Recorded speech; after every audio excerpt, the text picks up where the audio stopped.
శ్రీరామ్.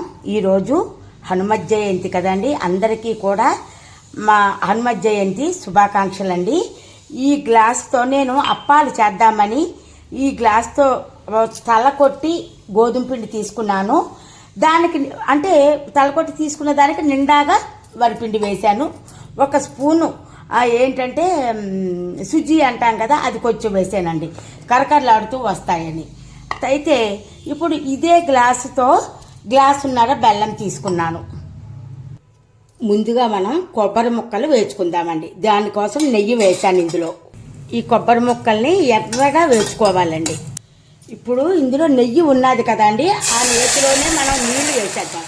ఎలాగా మనం నెయ్యి వేసుకోవాలి కాబట్టి ఇందులో ఇప్పుడు మనం ఈ బెల్లం వేసేసుకుందాం. ఇది పాకం రాక్కర్లేదు, కరిగితే సరిపోతుంది.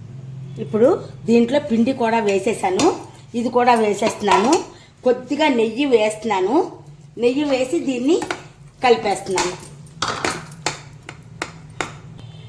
యాలక పొడి కూడా వేసేసాను. ఇప్పుడు ఒక 5 నిమిషాలు మూత పెట్టి ఉంచుదాం. చల్లారాక అప్పాలు చేసుకుందాం. ఇప్పుడు స్టవ్ వెలిగించి ఆయిల్ పెట్టుకున్నాను. 11 అప్పాలు చేసుకున్నాను ముందుగా నైవేద్యానికని.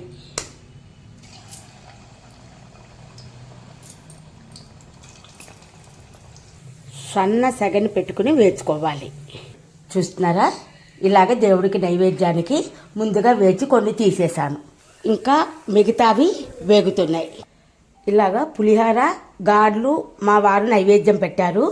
నేను ఇప్పుడు అప్పాలు నైవేద్యం పెడతానండి. ఈ వీడియో కనుక మీకు నచ్చినట్టయితే లైక్ చేయండి, షేర్ చేయండి. అదే ఇన్స్టాగ్రామ్లో అయితే ఫాలో చేయండి, ప్లీజ్ ఫాలో చేయండి.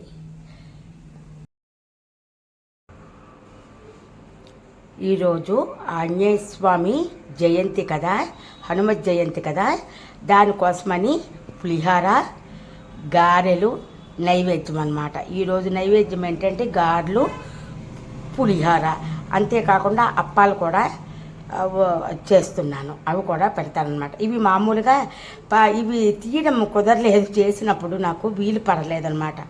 అందుకని తీసి చూపించలేకపోయాను. చూస్తున్నారా. జై శ్రీరామ్.